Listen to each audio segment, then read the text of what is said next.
C'est sous un crachin quasi breton que Pascal Vaudet a coupé la ligne d'arrivée de la Bouvet-Guyane le 6 mars 2012. Pascal Vaudet, en remportant la 3e édition de la course, vient d'établir un nouveau temps de référence pour l'aviron océanique. Il a effectué la traversée entre Dakar et Cayenne en 37 jours, 10 minutes et 26 secondes. Pour mémoire, il améliore le temps de référence de 3 jours établi en 2006 par Romain Verger. En effet, le premier vainqueur de la course avait traversé en 40 jours, 3 heures et 45 minutes. Pascal Vaudet, le grand vainqueur du Bouvet-Guyane. Applaudissez bien fort Pascal! En passant la ligne, j'ai pas pensé à quelque chose de particulier. Non, j'étais tellement ému de voir mes copains qui se sont levés tôt cette nuit pour mettre les bateaux à l'eau malgré la mer qui n'était pas très clémente, qui sont venus pour m'accueillir. Donc non, j'ai pas eu de pensée particulière. J'étais simplement très heureux de voir mes amis, ma famille avec moi, ma mère. C'est un podium 100% guyanais puisque Julien Besson finit la course en 2e position en 38 jours, 23 heures et 20 minutes, suivi par Henri-Georges Hidert en 39 jours, 53 minutes et 46 secondes. Un écart de seulement 1 heure et 33 minutes sépare les deux hommes. Julien et Henri-Georges étaient au coude à coude depuis quelques jours. Ils ont franchi la ligne d'arrivée au lever du jour à Cayenne le 8 mars dernier. Il m'a fait souffler. Ouais, mais lâche rien, toi. Tu as eu peur. T'es le seul à rien lâcher. Hein. Putain, tous les jours. Attention, il t'a repris de 2000. Attention, il a 4000. Nombre de SMS que je recevais dans la journée. Toi, tu étais sous surveillance. Hein. Il y a toutes les heures, on me donnait tes mouvements. Hein. Aïe.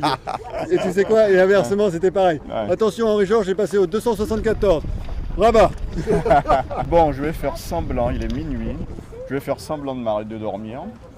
Je vais arrêter et je vais reprendre à minuit et demi. Comme ça, il ira se coucher et puis il verra pas. Mais moi, c'est vraiment ce qui m'a embêté, vraiment, c'est de ne pas avoir pu faire la course vraiment à côté de Pascal, quoi. Ah, j'enrageais de le voir partir. Pendant des jours et des jours, j'arrivais pas à te décrocher et puis je me disais mais c'est pas possible. Ouais. Je regardais derrière le bateau s'il n'y avait pas un bout attaché. Mais... Bien avant le départ, il voulait faire un podium, il l'a annoncé à tout le monde. Ouais. Et puis moi j'étais derrière, je dis bon Henri-Georges faire un podium. Et puis deuxième dès le départ, deuxième derrière Jean-Jacques, je dis waouh, Henri-Georges il est fort hein, quand même.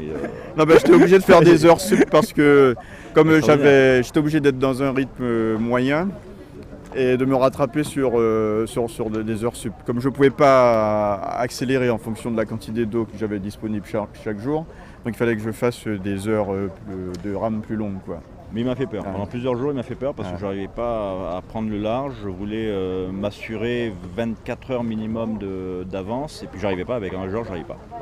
Jusqu'à son problème d'eau où il est parti complètement sud. J'ai pas compris.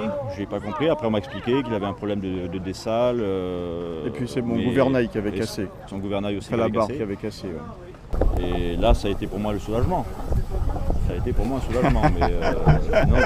sinon je n'étais pas serein, j'étais vraiment pas serein. Faut accepter, c'est la culture guyanaise. Hein. C'est-à-dire qu'on a des mots, des principes qui reviennent souvent. C'est ça qui fait de fait. Bon, ça qui fait de fait, ça veut dire ce qui est fait est fait. Le dessal est cassé, la barre est cassée, tu as perdu des places, ce qui est fait est fait.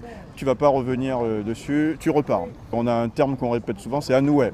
Alors donc anouet, ça veut dire allez en avant, allez on repart. Donc c'est ça, j'ai été éduqué comme ça. Alors ça qui fait de fait, tomber lever. Alors tu es tombé, mais tu te relèves tout de suite et tu repars. Et c'est ce que j'ai répété, c'est ce que j'ai utilisé comme principe pendant toute la course, quoi. Et puis, c'était des vacances, hein, il ne faut pas dramatiser. C'est pas mon métier, hein. Je ne suis pas payé pour ça, c'est même plutôt moi qui paye pour ça. Alors. En 4e position, c'est Jean-Emmanuel Aléin. Jean-Emmanuel est lui aussi guyanais. Il a lui aussi réussi un bel exploit, d'autant plus remarquable qu'il a subi 2 chavirages et a très tôt dû se nourrir de froid, puis a souffert du manque d'eau à bord de son canot.